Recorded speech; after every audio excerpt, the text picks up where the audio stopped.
In the grand tradition of tinsel, tantrums, and timeless one-liners, the 1990s carved out its own unmistakable corner in Christmas movie history, a space filled with equal parts chaos, comfort, and cinematic charm. The decade gave rise to films that didn't just play in the background of December, but embedded themselves into the very fabric of holiday culture. These weren't just seasonal distractions, they were events, communal experiences watched year after year, growing more nostalgic with each viewing.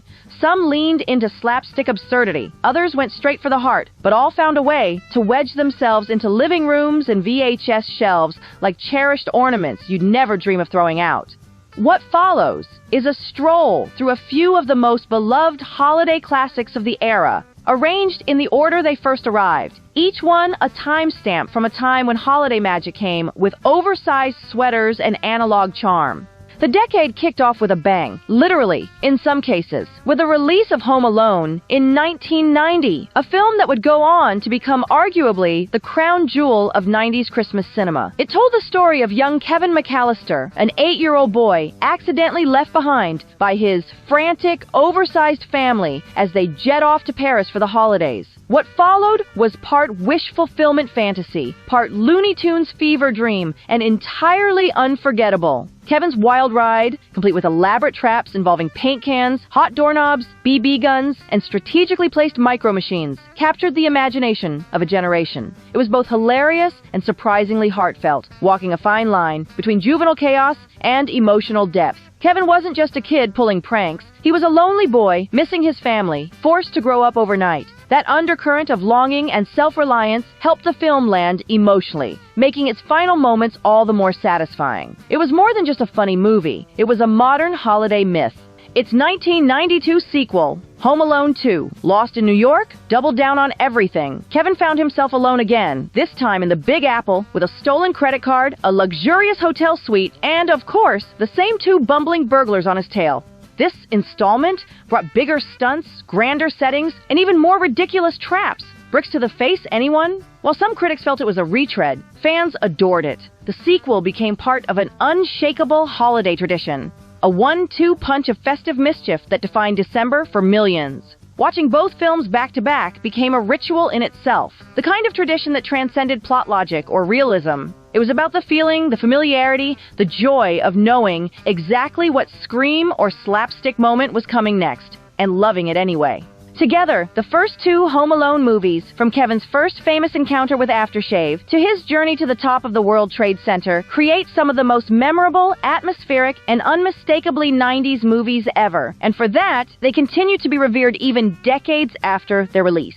Also in 1992, a very different kind of Christmas movie entered the scene, the Muppet Christmas Carol. At a glance, it seemed like an unlikely match. Jim Henson's beloved puppet ensemble retelling Charles Dickens' somber morality tale. But it turned out to be a pitch-perfect pairing. Michael Caine, playing Ebenezer Scrooge with absolute sincerity, somehow managed to hold his own against a cast of felt and fur. His performance grounded the film, allowing audiences to take the story seriously, even as it unfolded alongside wisecracking rats and a singing frog. What made the film truly special, though, was how it never condescended to its audience, children or adults. It treated the material with reverence while still making it accessible, funny, and emotionally rich. The film didn't rely on spectacle or irony. It thrived on sincerity. The songs, written by Paul Williams, were surprisingly moving. The ghost scenes, especially The Ghost of Christmas Yet to Come, had a haunting gravitas, and the final transformation of Scrooge was genuinely earned. For many viewers who grew up watching it, either taped off of TV or on worn-out VHS copies, it became more than just another version of Dickens's story. It became the version. Some fans still make a point to watch it right after Thanksgiving dinner, the moment that signals the official start of the holiday season. It's a comfort watch, yes, but it's also one of the most emotionally resonant holiday films of its decade. The Muppets didn't just make it funny, they made it count. 1 year later, in 1993, audiences were introduced to a film that would quickly divide opinions, yet grow into an enduring cult favorite, The Nightmare Before Christmas. From its opening sequence in Halloween Town to its haunting conclusion, the film dared to ask the question that would spark decades of debate. Was it a Halloween movie or a Christmas movie? The answer, as many fans proudly declared, was simply yes. directed by Henry Selick and produced by Tim Burton. This spooky musical hybrid blurred the boundaries between holidays and genres, carving out a space entirely its own in the seasonal canon. With its meticulous stop-motion animation, eerie yet oddly charming character designs, and the hauntingly beautiful musical score and vocals provided by Danny Elfman, it stood apart from the usual holiday fare. It wasn't just a movie, it was an aesthetic, a lifestyle, a seasonal identity for those who didn't quite fit into the bright and shiny mold of traditional holiday cheer. For kids drawn to the weird, the whimsical, and the slightly macabre, The Nightmare Before Christmas became essential December viewing, often watched alongside more conventional Christmas films, but never confused with them. Over the years, it found fans across all age groups, and some even argued, only half-jokingly, that Jack Skellington deserved to take Santa's place on the holiday throne. By the time 1994 rolled around, the pendulum swung back toward a more conventional kind of holiday magic, albeit with a sharp comedic edge. That year saw the release of The Santa Claus, a film that blended heart, humor, and just enough absurdity to become a defining Christmas movie of the decade. Tim Allen, then best known for his role on Home Improvement, starred as Scott Calvin, a cynical, work-obsessed dad who accidentally causes Santa Claus to fall off his roof. An incident that results in him being magically drafted to take up the red suit and continue the job. The film could have leaned entirely into slapstick or sarcasm, but instead, it struck an unexpectedly delicate balance between dry humor and genuine, emotional growth. Calvin's transformation from a self-centered skeptic to a wide-eyed believer and full-fledged Father Christmas offered just enough redemption to land it firmly in the holiday heartwarmer category. The North Pole, as imagined in the film, was pure wish fulfillment, a snowy dreamland filled with bustling toy production, bottomless mugs of hot cocoa, and tech-savvy elves who seemed both ancient and oddly modern. Kids loved it. Parents chuckled along. And for many who grew up in the 90s, the film became a cherished tradition, watched every year on worn-out VHS tapes, complete with tracking lines and commercial interruptions. Today, that same generation has introduced it to their own children, passing it down as a rite of nostalgic continuity.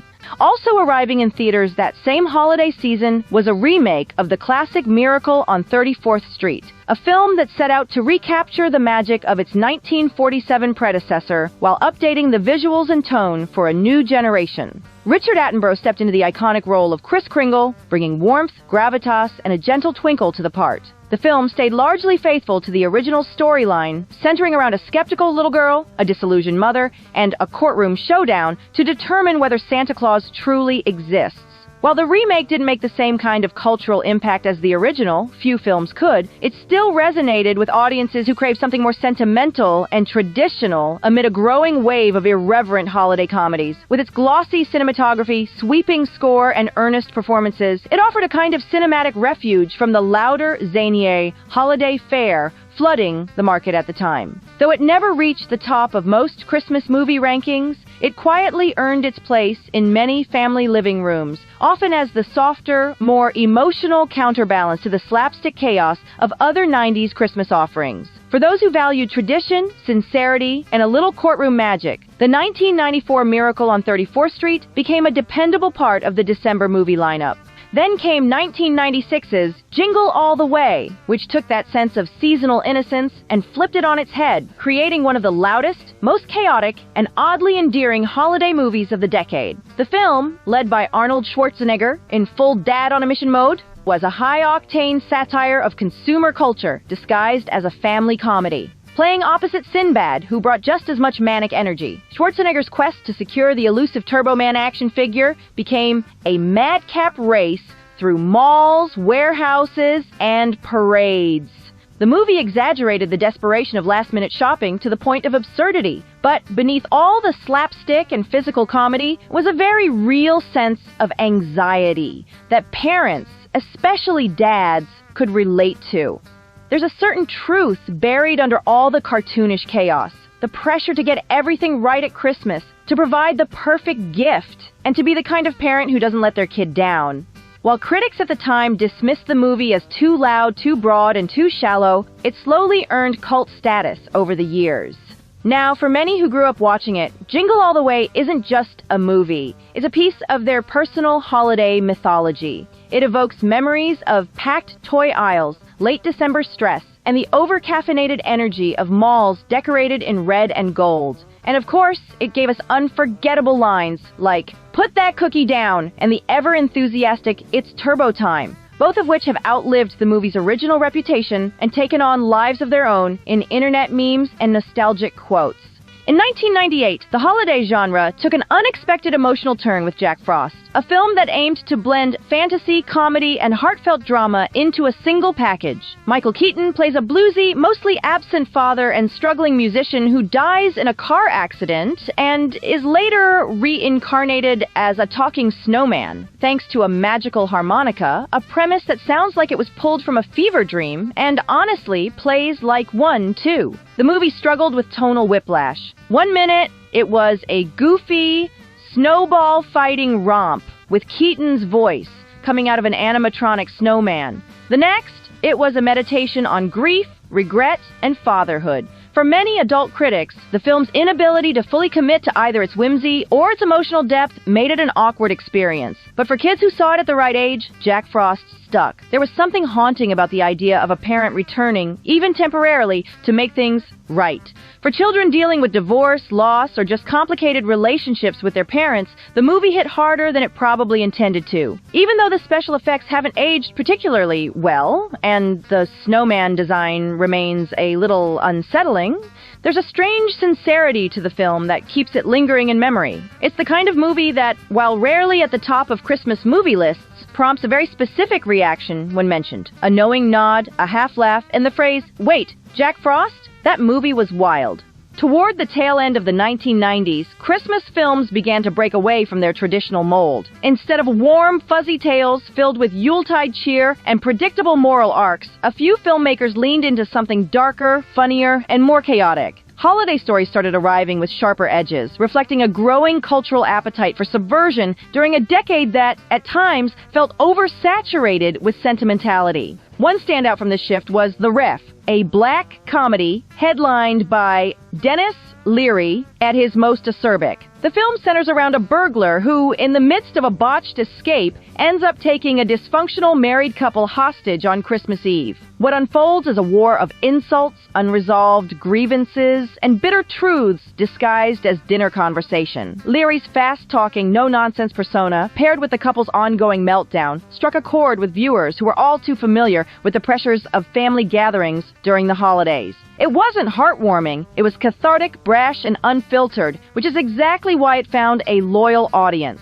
That same year brought another attempt at chaotic holiday storytelling in the form of Mixed Nuts, a screwball ensemble comedy starring Steve Martin. Set in a suicide prevention hotline office on Christmas Eve, the film juggled a large cast of oddball characters and increasingly absurd situations. It had all the ingredients of a holiday cult classic: eccentric personalities, unexpected twists, and a bittersweet undercurrent. But the execution divided critics and audiences alike. Some found its tone inconsistent, bouncing awkwardly between slapstick and sincerity. Others appreciated the attempt to inject real emotional messiness into a holiday backdrop. While Mixed Nuts never achieved mainstream success, it quietly gathered a base of fans who returned to it year after year, drawn to its offbeat charm and unapologetic weirdness. For them, the chaos is part of the appeal, a reminder that not every Christmas has to be tidy or red and green wrapped.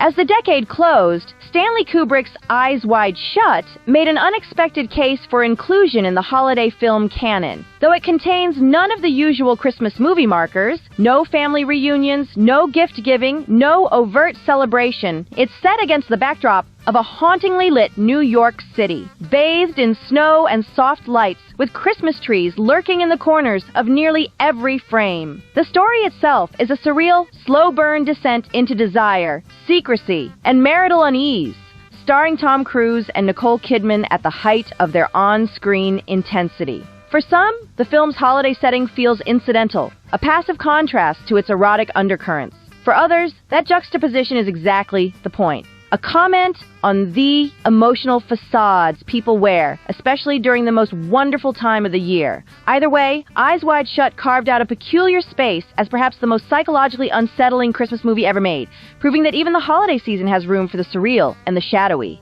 Taken together, these films demonstrate just how far the 90s were willing to stretch the boundaries of what a Christmas movie could be. They didn't just invite dysfunction, they showcased it. They didn't resolve every conflict with a bow. Sometimes the resolution was messier, more ambiguous, or entirely absent. This departure from traditional holiday storytelling didn't replace the warm and fuzzy films of earlier years, it complemented them. It made room for people who didn't always see themselves in idealized holiday scenarios, who felt more seen in shouting matches than in mistletoe kisses.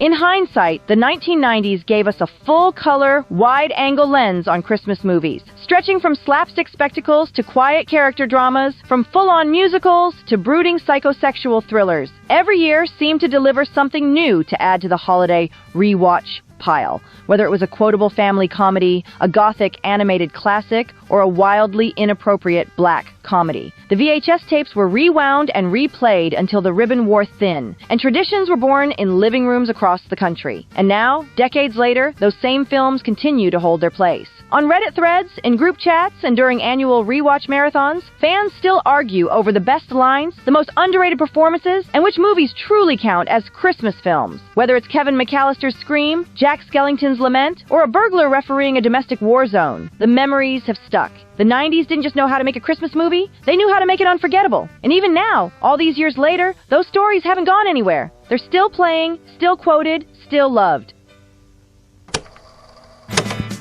Come along, let's sing, where the joy will bring.